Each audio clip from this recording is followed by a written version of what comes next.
안녕하세요. 모코리 한방병원 최재호 원장입니다. 협착증은 걸으면 아픈 병입니다. 조금 더 정확히 얘기하자면 일어서서 걷기 시작하면 다리가 땡기고 저려오고 그래서 쪼그려 앉아서 쉬어야 되고 좀 쉬다 보면 다시 또 괜찮아져서 다시 걷게 됩니다. 그래서 걷다 쉬다를 반복하게 되죠. 이것을 신경성 파행 증상이라고 합니다. 그런데 이렇게 걸으면 아픈 협착증 환자들이 과연 걷기 운동을 해야 되느냐 궁금하실 텐데요.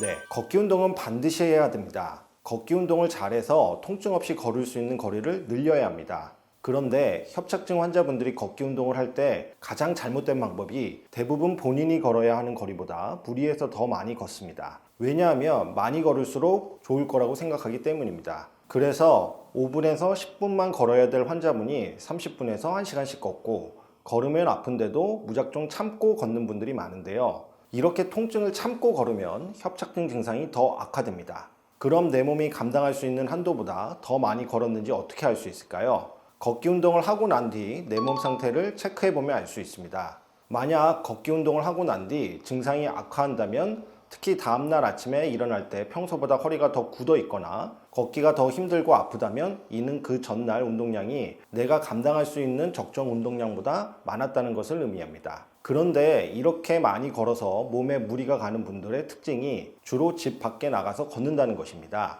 이런 분들일수록 걷기 운동은 꼭 집 밖에 나가서 해야 한다고 생각하는 경우가 많습니다. 그런데 집 밖에 나가서 걸으면 이동하기 위해 왔다 갔다도 해야 하고 일단 집 밖으로 나갔기 때문에 중간에 쉴 곳이 마땅치 않아 걷는 시간이 길어질 수밖에 없습니다. 따라서 협착증 환자분들 중에 5분에서 10분 정도만 걸어도 증상이 나오고 또 주위에서 허리가 자꾸 앞으로 구부러진다는 얘기를 들으시는 분들은 가능하면 집 밖에 나가서 걷지 않는 것이 좋습니다. 이런 분들은 가능한 집 안에서 걸으시는 걸 추천드립니다. 여러분이 집 안에서 걷는다고 해서 집이 꼭 클 필요는 없습니다. 몇 미터만 걸을 수 있는 공간이 있으면 집안을 돌면서 충분히 걷기 운동을 하실 수 있습니다. 집안에서 걸을 때의 장점은 눈, 비 등 날씨의 영향을 받지 않고 겨울의 차가운 기온도 피할 수 있고 미세먼지도 피할 수 있다는 것입니다. 또 70대 이후 고령의 협착증 환자는 낙상을 매우 주의하셔야 하는데 집 밖에서 걸으시면 낙상의 위험도가 높아질 수 있습니다.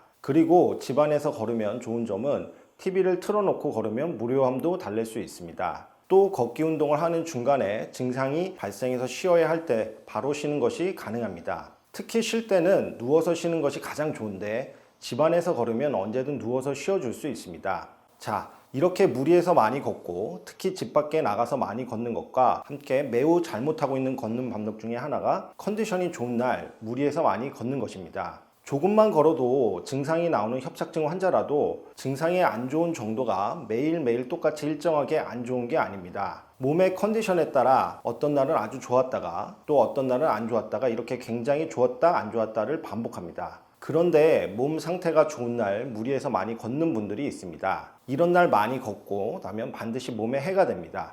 즉 평소에 5분에서 10분 정도만 걸을 수 있던 분이 컨디션이 좋다고 30분에서 1시간 이상 걷고 나면 반드시 그 뒤에 통증이 찾아올 수밖에 없습니다. 따라서 컨디션이 아주 좋다고 느끼는 날도 평소 걷던 정도만 걷고 또 컨디션이 안 좋은 날은 쉬어주기도 하면서 통증 없이 걸을 수 있는 시간들을 점점 늘려나가는 게 중요합니다. 협착증 걷기 운동의 핵심은 통증이 발생하지 않는 범위 내에서 걷고 충분히 쉬어주고 그리고 또 다시 통증이 발생하지 않는 범위 내에서 걷는 것입니다. 절대로 한꺼번에 많이 걸으려고 하지 말고 안 아픈 한도 내에서 조금씩 나눠서 걷고 쉬고 걷고 쉬고를 반복하는 것입니다. 이렇게 통증 없이 걷는 시간을 늘리는 걷는 방법에 대한 더 자세한 내용은 아래 첫 번째 댓글에서 영상을 보실 수 있습니다. 그리고 협착증의 걷기 운동만 주구장창 하시는 분들이 있는데 협착증 환자는 걷기 운동 외에도 저희가 만들어 놓은 누워서 하는 5가지 운동, 즉 골반 운동, 무릎 운동,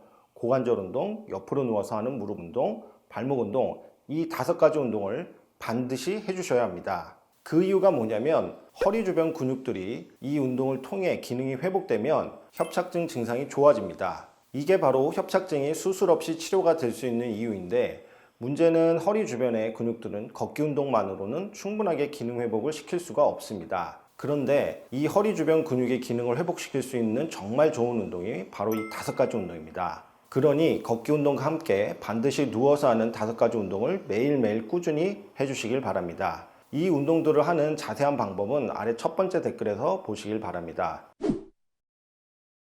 협착증은 충분히 수술 없이 치료가 될 수 있는 질환입니다. 그 이유는 척추관이 막혀 있더라도 허리 주변 근육의 기능이 좋아지면 협착증 증상이 충분히 좋아질 수 있기 때문입니다. 실제로 60세 이후 척추관이 막힌 사람이 매우 많지만 안 아픈 사람이 아픈 사람보다 훨씬 더 많습니다. 그 이유는 척추를 주변에서 지지해주는 근육의 기능이 괜찮으면 안 아프기 때문입니다. 척추관이 심하게 막혀 있지만 허리 주변 근육을 재활하는 운동 및 치료로 협착증을 극복해낸 수많은 사람들의 치료 후기 영상, 그리고 말기 협착증 환자를 대상으로 재활운동, 재활치료 효과를 과학적으로 검증하여 발표한 논문 영상도 아래 첫 번째 댓글에서 꼭 보시길 바랍니다. 감사합니다.